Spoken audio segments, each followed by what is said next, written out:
File पे जाके हमने न्यू प्रोजेक्ट करना है, ठीक है। न्यू प्रोजेक्ट करूंगी मैं, नेक्स्ट जावा, ठीक है, lecture_02 सिंपल कैलकुलेशन करी थी हमने लास्ट टाइम पे। मेरे पास है पॉलीमॉर्फिज्म की एक टाइप है, यानी मेथड ओवरलोडिंग, ठीक है। और मेथड ओवरलोडिंग में होता यह है कि सेम क्लास के अंदर हमारे पास मल्टीपल मेथड्स बने हुए होते हैं और मेथड्स के नाम हमारे पास डिफरेंट नहीं होते, सेम नेम होता है। सेम हमारे पास पैरामीटर्स के काउंट्स भी हो सकते हैं, ठीक है, लेकिन जो इनकी रिटर्न टाइप्स होती हैं वो डिफरेंट होती हैं, ठीक है ना। अच्छा, तो ये मेरा मेन मेथड बना हुआ है, इसके नीचे मैंने बाकी के मेथड्स बनाने क्लास, क्योंकि क्लास क्या है, सेम है, ठीक है। तो मैं अब यहाँ पे पब्लिक बनाऊं या प्राइवेट बनाऊं, कुछ भी बनाऊं, ये मेरी अपनी मर्जी है। पब्लिक इंटीजर ऐड का मैंने बनाया, किसका बनाया, ऐड का। तो यहां पर, ठीक है, integer a comma integer b, ठीक है। ये क्या रिटर्न करेगा, इंटीजर वैल्यू, क्योंकि इसकी डेटा टाइप क्या है, यहाँ पे इंटीजर है, तो ये रिटर्न भी क्या करेगा, इंटीजर वैल्यू।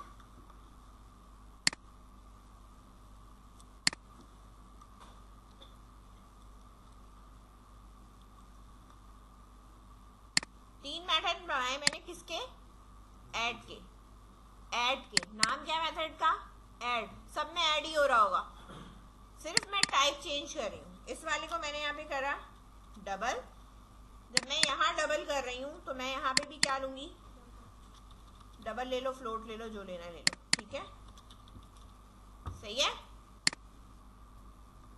सिर्फ टाइप चेंज कर रही हूँ मैं, string स्ट्रिंग, और ये अगर स्ट्रिंग है तो ये भी क्या होगा, इसकी टाइप भी अंदर पैरामीटर की क्या होगी, वो भी स्ट्रिंग। रिटर्न सबने एक ही काम करा हुआ, कहीं मैंने चेंज नहीं करा हुआ। मेथड का नाम मेरे पास सेम है, ठीक है, पैरामीटर्स भी मेरे पास सेम है, लेकिन इनकी रिटर्न टाइप क्या है मेरे पास, सिर्फ डिफरेंट है, ठीक है। अब इसमें बिल्कुल वही बात है कि है तो ये एक ही चीज, जैसे पैरामीटर्स डालूंगी उसी तरह बिहेव करेगा। इंटीजर वैल्यू डालूंगी, इंटीजर सम करके देगा, पॉइंट वैल्यू डालूंगी तो पॉइंट को सम करके देगा, स्ट्रिंग वैल्यू डालूंगी तो उसे कॉन्कैटिनेट करके देगा, यानी एक चीज की मैनी फॉर्म्स है, ठीक है। अब यहाँ पर मैंने इसको इस तरह आपको बता दिया कि मेरे पास यहाँ पे ऐड के तीन मेथड बने हुए तीन मेथड। अब इन मेथड को मैंने यहाँ पे लेट्स सपोज कॉल करना है, ठीक है ना, एस आउट करके मैं यहाँ पर कॉल करना चाहती हूँ द रिजल्ट इज कॉलन, और यहाँ पे अब अगर मैं यहाँ लिखती हूँ ऐड, तो क्या ये आएगा मेथड, नहीं। इसको ऑब्जेक्ट बनाया मैंने, नहीं बनाया, ठीक है। क्लास का नाम क्या है, जावा lecture2, आ रहा है नजर, object is equals to new Java lecture2, और इस तरह मैंने ये बना दिया। अब मैं यहाँ लिखूंगी कि मैं किस वाले की बात कर रही हूँ, ऑब्जेक्ट डॉट ऐड, ठीक है। अब यहाँ मुझे वैल्यू देनी है, अगर मैंने यहाँ पॉइंट वैल्यूज दी तो फ्लोट वाला कॉल होगा, न्यूमेरिक वैल्यू करी इंटीजर वाला कॉल होगा, और स्ट्रिंग करा तो, ठीक है, स्ट्रिंग वाला कॉल होगा। तो लेट्स सपोज मैंने यहाँ दिया है 12 और यहाँ पे मैंने दिया है इसको 4, ठीक है, एक मेरे पास ये हो गया।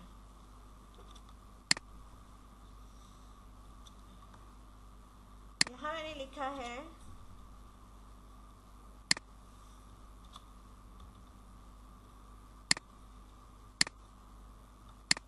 ठीक है, ये क्या कह रहा है, अच्छा इसको डबल कर दो,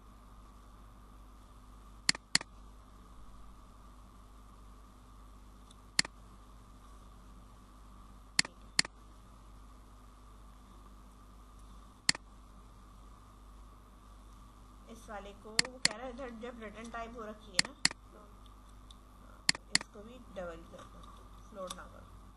सही है, कॉपी, मुझे पॉइंट के पास रेंज ज्यादा है। यहाँ आने के बाद अब मैंने इसको लिखा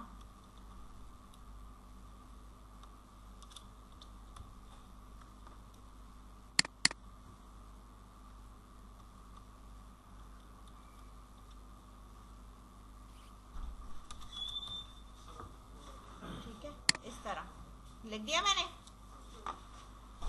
अब इसको यहाँ पे रन कर रही हूँ, तो रन करने पे आप देख सकते हो कि मेरे पास रिजल्ट देखो, इसके साथ इसने कोई पॉइंट वैल्यू नहीं लगाई कि 0.0000 कर दे, नहीं किया ना उसने, क्योंकि उसको पता है कि इंटीजर वैल्यू पास हुई तो मुझे कौन सा वाला मेथड कॉल कराना है, ये वाला कॉल कराना है।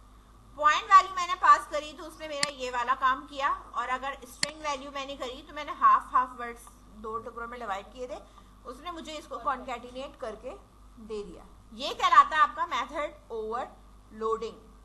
ठीक है, मेथड ओवरलोडिंग में एक क्लास के अंदर मेथड्स के नाम सेम होते हैं, इनकी रिटर्न टाइप डिफरेंट होती है। सही है, ये कॉन्सेप्ट समझ में आया मेथड ओवरलोडिंग का? इसमें कोई इशू तो नहीं है ना? चलो इसको करो, फिर मैं अभी मैंने ऑब्जेक्ट बनाया है ना, ये बनाया ना ऑब्जेक्ट साथ में। अगर मैं चाहूं कि भाई मुझे इसका ऑब्जेक्ट नहीं बना, तो मुझे पब्लिक के साथ यहाँ क्या लगाना पड़ेगा? स्टैटिक। ठीक है,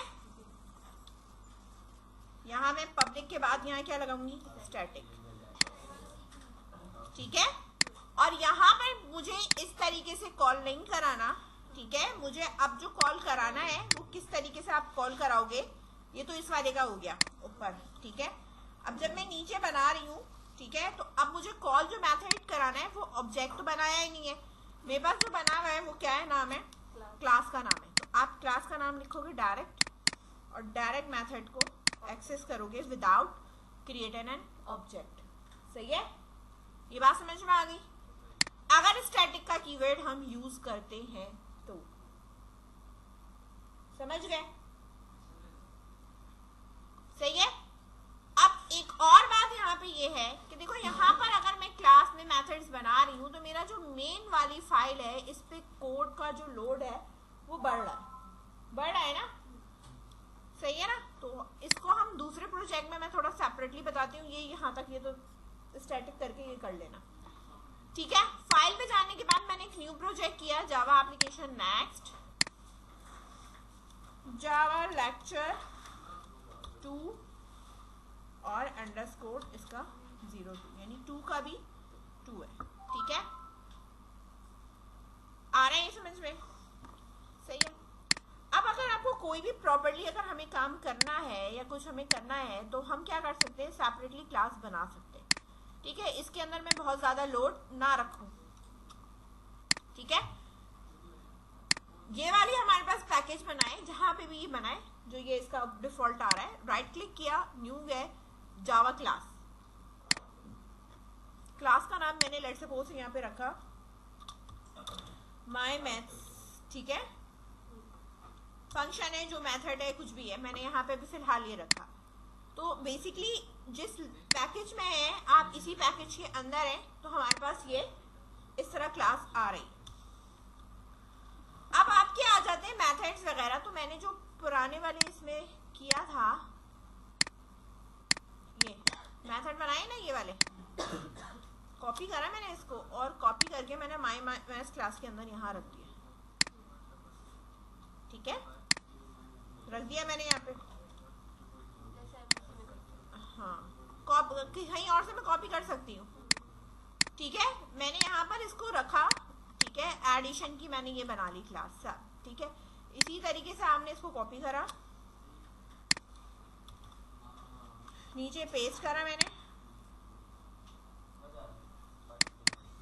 SUB सब्ट्रैक्ट। अब सब्ट्रैक्ट है तो मेरे पास यहाँ सिंबल क्या हो जाएगा, माइनस का हो जाएगा, सेव। इसके बाद यहाँ पे मेरे पास क्या है, मल्टीप्लाई, MUL, और यहाँ पे भी मेरे पास क्या है MUL मल्टीप्लाई स्टार।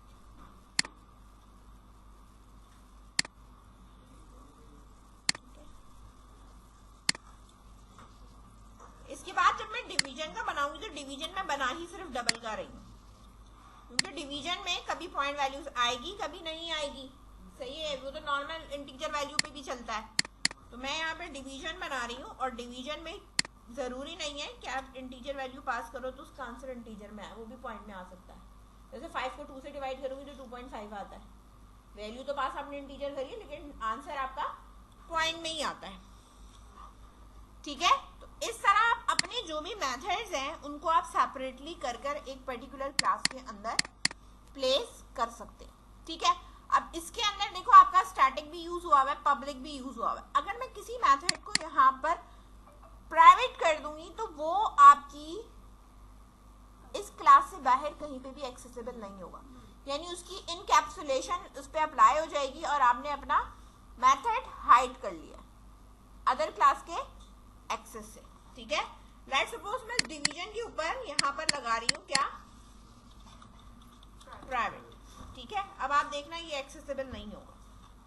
जब मैं इस वाली मेन मेथड में आ रही हूँ, अब मुझे यहाँ पे कुछ प्रिंट आउट करना है वैल्यू के साथ एस आउट। ठीक है, द रिजल्ट इज, फिलहाल मेथड जब स्टैटिक लगा होता है तो क्लास का नाम क्या है, माय मैथ्स। कॉपी। अब आप यहाँ देखो, यहाँ डिवीजन आ रहा है, नहीं आ रहा। मैं अगर यहाँ DIV लिखूंगी नहीं आ रहा, क्योंकि वो एक्सेसिबल नहीं है, उसको मैंने प्राइवेट किया हुआ है। सही है, अब मैं यहाँ सब्ट्रैक्शन करूं। ठीक है, और सब्ट्रैक्शन के अंदर मैं यहाँ पे वैल्यू दे सकती हूँ इसकी SUB के अंदर 12,3। ठीक है, आप इसको चलाओ, यहां पर इसका आंसर आएगा। पॉइंट में चलाओ इसको। ठीक है,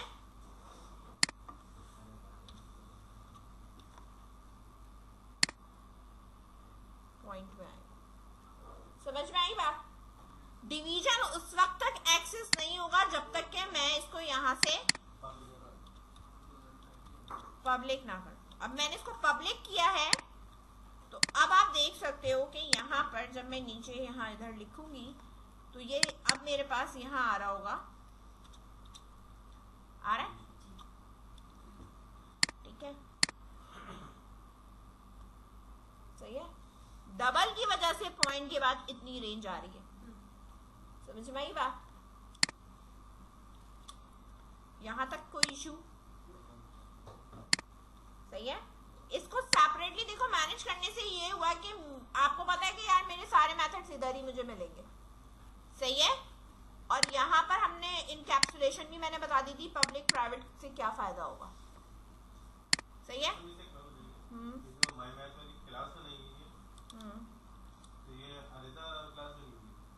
हाँ, लेकिन है वो सेम पैकेज के अंदर ही। पैकेज आप देखें तो आपका ही पैकेज है।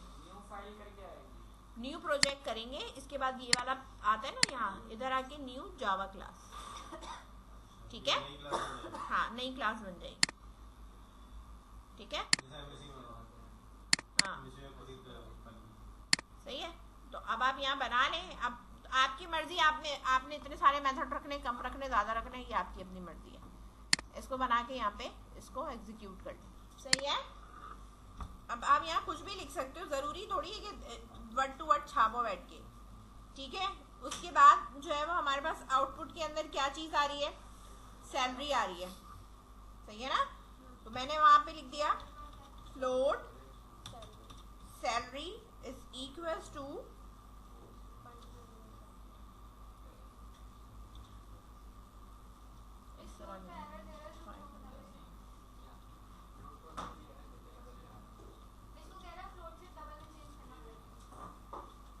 अगर वो हिंट में कह रहा है तो कर लो चेंज। ठीक है ना, कोई मसला नहीं है। कास्ट कर दो फ्लोट, इस तरह कास्ट कर दो तो वो नहीं जाएगा। ठीक है, कहते हैं उसको कास्ट करें आप, ताकि कहीं आप पॉइंट की वैल्यू ज्यादा तो नहीं दे रहे। ठीक है। इसके बाद हमारे पास क्या है, जेंडर है। तो जेंडर में हमारे पास क्या है, कैरेक्टर, ठीक है। मैंने यहाँ लिख दिया जेंडर इज इक्वल्स टू, ठीक है। अगर मेल है तो आप यहाँ पे एम लिख दें, ठीक है, इस तरह। इसके बाद हमारे पास क्या है, balance, I think so salary balance है क्या है, ठीक है। तो मेरे पास यहाँ पे है डबल, और यहाँ पे मैंने लिख दिया सिंपल बैलेंस ही लिख दी। बैलेंस क्या है, अकाउंट बैलेंस, जो भी आपको यहाँ पे रखना है, ठीक है। यहाँ पर मैंने कोई भी अमाउंट जो है वो इस तरह करके, ठीक है, यहाँ मैंने दे दी, डबल है ना, इस तरह मैं दे सकती हूँ। इसके बाद है मेरे पास कि व्हीकल ओन की है या नहीं की, ठीक है, ये हो गया बुलियन में, ठीक है,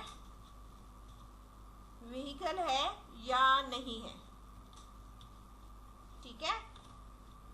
अब ट्रू है तो आप यहाँ लिख दो ट्रू, ठीक है, और नहीं है तो आप वहां क्या लिख दोगे, फॉल्स, ठीक है, कुछ भी लिख सकते हैं। अब इसको मैंने जो है वो प्रिंट कराना है, तो मैं यहाँ पे एस आउट लिखूंगी इस तरीके से, ठीक है। और अब आप यहाँ लिखना शुरू कर दो।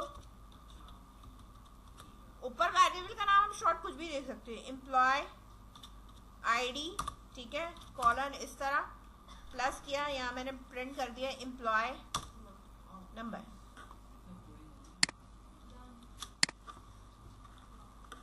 ठीक है, एम्प्लॉय सैलरी, और यहाँ मैंने लिख दिया सैलरी, ठीक है, इस तरह।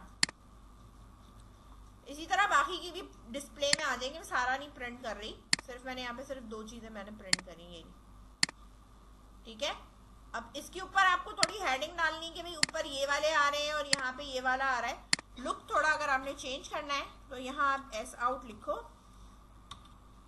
हम यहाँ एक एस्केप सीक्वेंस लिखते हैं। स्लैश टैप का मतलब होता है थोड़ा स्पेस देने के बाद, स्लैश एन का मतलब होता है न्यू लाइन। तो मैंने यहाँ स्लैश एन लिखा और यहाँ मैंने पूरा एक स्टैरिक लगा दिया, ठीक है, इस तरह। अब जब मैं प्रिंट करूंगी तो मेरे पास इस तरह ये आ रहा होगा, ठीक है।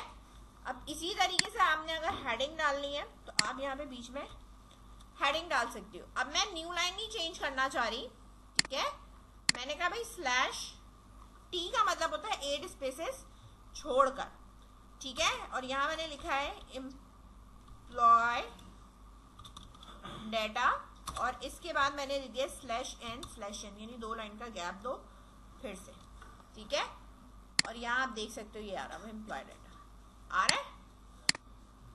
तो ये जो हमारे पास स्लैश एन स्लैश टी है ये हमारा स्केप सीक्वेंस कहलाता है। जहां लाइन चेंज करनी है वहां स्लैश एन, जहां 8 स्पेसेस छोड़नी है वहां आप क्या लगा सकते हो, स्लैश टी लगा सकते हो। ये बात समझ में आ गई। अच्छा, यहां पर मेरे पास जितने भी वेरिएबल्स मौजूद हैं ऊपर मैंने इन्हें डिक्लेयर और डिफाइन कर दिया है ना। मैं अब अगर इस व्हीकल की वैल्यू यहां पर कुछ प्रिंट आउट करने के बाद अगर मैं यहां पर आकर इसको फॉल्स कर दूं तो ये चेंज हो जाएगी, ये चेंज हो जाएगी, ठीक है ना। ये आपको मना नहीं करेगा कि आप चेंज नहीं करें, लेकिन अगर मैं इससे पहले फाइनल का वर्ड लगा दूं तो ये आपको यहाँ पे मॉडिफाई करने नहीं देगा, ठीक है। फाइनल का कीवर्ड का मतलब है कि एक दफा जो मैंने इसकी वैल्यू ले दी बस वो ही थ्रू आउट प्रोग्राम वही चलेगी, बस आप उसे दोबारा मॉडिफाई नहीं कर सकते, ठीक है। बाकी सबको आप कर सकते हैं, लेकिन फाइनल का कीवर्ड का मतलब है कि ये फिक्स है, कांस्टेंट वैल्यू है, ठीक है। तो जो चीज कांस्टेंट होती है उसके साथ हम यहाँ पे क्या कर देते हैं, फाइनल लगा देते हैं। अब यहाँ पर मैं फाइनल अब जो लगा रही हूँ वो मैंने लगा दिया जेंडर के साथ, ठीक है। जो डिफाइन हो गया वो हो गया, आगे आपने मॉडिफाई नहीं करना, सही है। बाकी वैल्यूज आप चेंज कर सकते हैं, कुछ भी कर ले वो। लेकिन अब यहाँ पर ये जो है वो हमने दे दिया, इसका मतलब ये कि जो यूजर प्रोग्राम बना रहा है वो अब उससे मिस्टेक के तौर पे भी वो किसी भी चीज को नहीं करेगा, अलाउ ही नहीं करेगा वो, ठीक है। तो बाकी आप चीजों को चेंज कर सकते हैं कि बाद में अगर रिक्वायरमेंट है तो आप चेंज करना चाहो तो चेंज कर सकते हो, लेकिन फ्लोट के साथ जो फाइनल जिसके साथ लग गया वो वापस उसकी वैल्यू अपडेट नहीं होती। यहां तक क्लियर है।